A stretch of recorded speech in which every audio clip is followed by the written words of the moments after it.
This is part 2 of your instruction videos for your first day of the enriched isolation and direct isolation. So at this point, we're picking up where your soil sample has been shaken, centrifuged, and then filtered.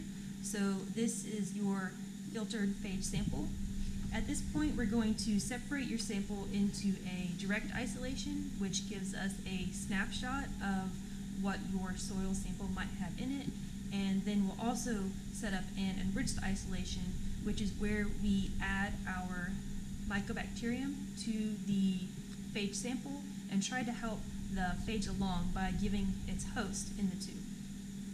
So the first thing we're going to do is aseptically remove 1 ml of your phage sample to a microcentrifuge tube, and we'll keep this for your direct isolation. So let's get 1 microcentrifuge tube for my 1 sample.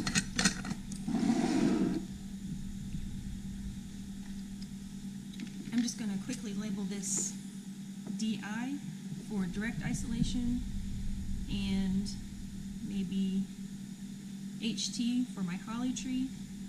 And this is going to be a really short use tube, so I'm not going to write on it a whole lot. Now, to do this transfer, I'm going to use a 1 ml serological pipette.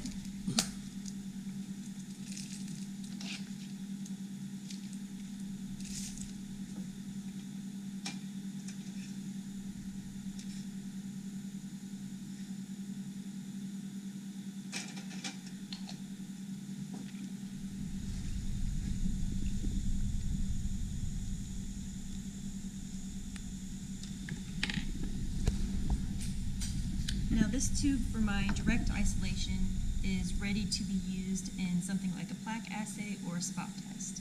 Now I'm going to prepare the enriched isolation.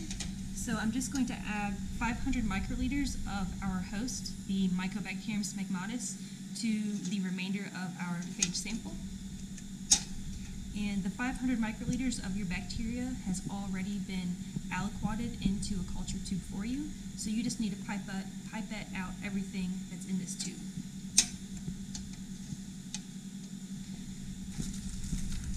And again, I'm going to use a 1 ml serological pipette.